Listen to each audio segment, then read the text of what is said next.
Hi everybody, it's Mordecai from Queer Universe, and I would just like to apologize first for not uploading sooner today. I'm usually home on Tuesdays because I don't have class on Tuesdays this semester, but I got out, went to campus because there were shuttles taking us to the pool places, and so I got out and voted. Hopefully y'all did too. And then I went to a geology club meeting. I haven't been to one since September, and I'm the secretary, so yeah, it's kind of important.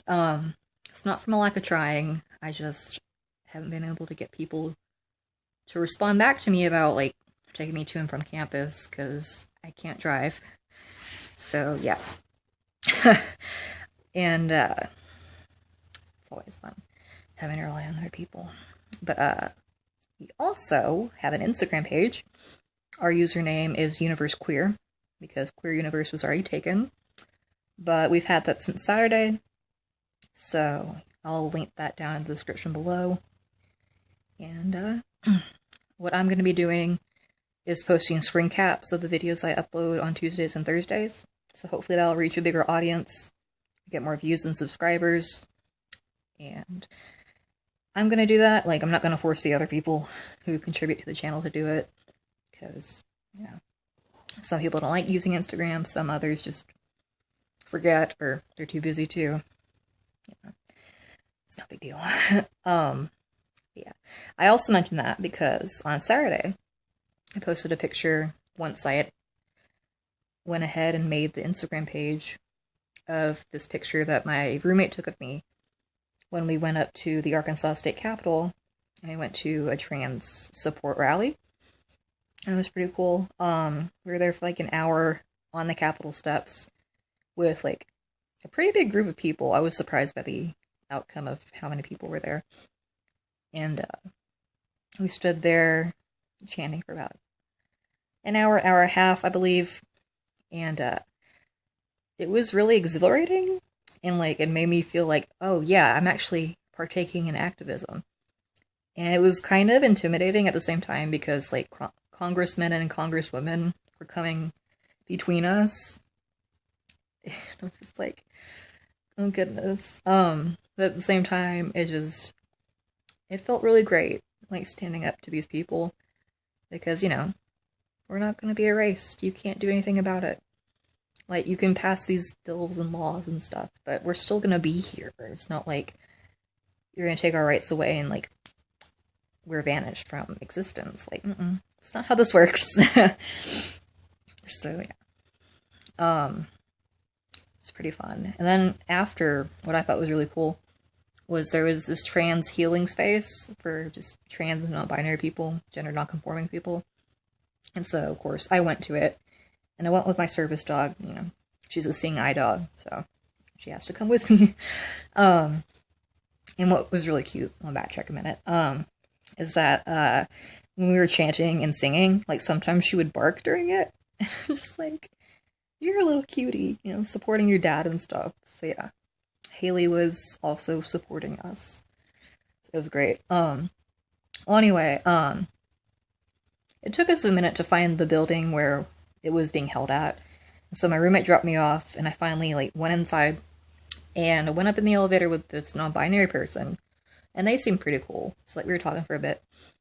And we go inside, me and Haley and this person, and it's a spacious office. But like there are like 2 couches and stuff. But people are already sitting there and like I'm awkward AF. Especially when I'm meeting new people, especially when I'm really excited. So of course I was both. And so I went and sat in this chair. It wasn't really like in the corner, but I was still kind of off to myself and like I was just sitting there with Haley while everyone else, like, they clustered in the middle. And so it made me feel like I was kind of an outsider. So yeah, and then we really didn't talk for a bit. It was really ill put together. It could have been put together way better. But no one introduced themselves at all. Like, only one person asked me my name, and I'm like, you know, it's Mordecai. And she called my service dog a pet. I'm like, no, she's not. But yeah, and then, like, a few minutes later, like, awkwardly after, like, we could have introduced ourselves, someone was like, let's get name tags and put our name and pronouns on them. And I'm just sitting over here like, hun, I'm going blind. That's not gonna help me at all. And like, I didn't want to like mention it because like I don't want to draw more attention to myself. So yeah.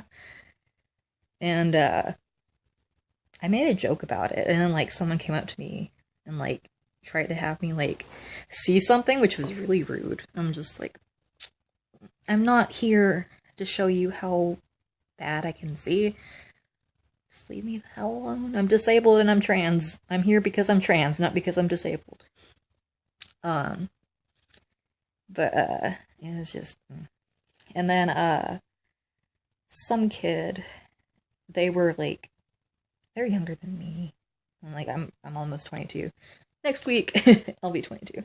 But I think they're like 17, 16, 17, around that age. Like, to know better about like what to say. And like, I don't think they meant to say it this way, but they're like, we can like draw like trans flags on our hands. And like, I don't have the color white, you just have to use your skin. And there are a few people of color in there. And I'm just like, okay, this is even more awkward now, thanks. And so like I just keep to myself, and like I'm keeping up with Kat because like obviously she's my ride home. And like she was off doing stuff while I was in the space, and like a good like hour passed. Like it was like a 2-hour event, and like I was just getting super uncomfortable. There was this one thing that was pretty cool. Like there were 2 posters outside the door where we came in. Sorry. And I wrote 2 quotes. I don't remember one of them, but the quote that I've quoted from Jamie Rains about how some people are born in their beautiful bodies and some people have to fight for it. I wrote that and put it on there. And then I came back. And it was more of the awkward stuff. And like there were some people who knew each other, like from past stuff or past events, and like they were being all chatty and stuff. And I just felt like I was really alienated. And then like this one gender nonconforming person, I think they're non-binary. Not the same person that I came in with, but they kept asking me about Haley, and like they were playing the guessing game, like, oh, she's a therapy dog, a seeing eye dog, or what? Don't play guessing games with people if they have a service dog, please. It's really rude. We don't have to disclose our disability. And frankly, it's none of your fucking business. Yeah. Anyway, and that's all they wanted to talk about was my dog. I'm like, I'm not here because of my service dog. I'm here because I'm trans. I'm here because I want to support my fellow siblings.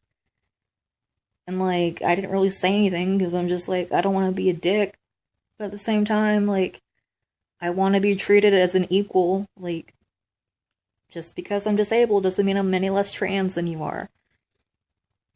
And frankly, it's really annoying. I am more than a person with a service dog. Yeah, it's hard to believe. And then, I was about to leave, and the speaker that they had invited finally spoke up, and like, she was talking, like I was being respectful, because I was like, yeah, you go girl, she was a trans woman, and she was like 70, and she was like, it's still like, I guess hard for her to like, get with the times, like, because she's from an older generation, and that she's like, we still support like the newer generations as well, of course. And then like after this long spiel, which was really good, it was really inspiring. She said, "Oh, I have to go make a phone call," and she was gonna leave. I'm like, I have to go too because it's getting dark and we have an hour and a half drive because we stopped to get liquor. And but I mumbled. I'm like, yeah, I gotta go too. And then she started talking again. I'm like, okay. I didn't want to be rude. Because, like, I'm trying to respect my elders. I know it's, like, a real cliche from the South. But, like, trying to respect people who are older than me. And, just like kept listening. I did find out something really cool. Is that like you don't have to have any documentation of like a name change to get your gender marker changed on your driver's license or state ID. So that's pretty cool. I mean, like, you have to do that for your birth certificate and your social security card, but not for your driver's license or ID. So I might actually do that soon, now that I know that's an option. And yeah, I think that's really cool. But then, like, after that, it was just, like, more of the droning on about the same stuff that she had brought up earlier, and I finally left. I'm just like, they're not gonna remember me, hopefully. And, like, the next time I'll see them will be either 6 months from now, because there's going to be another event in, I think, May that we may go to. We don't know, because, you know, it's so far away from now. Or not. We might just go to another event that'll be in late October, early November again. Who knows? It's like, they won't remember me, most likely. So I just left after, like, building myself up to do it, because I'm anxious AF. And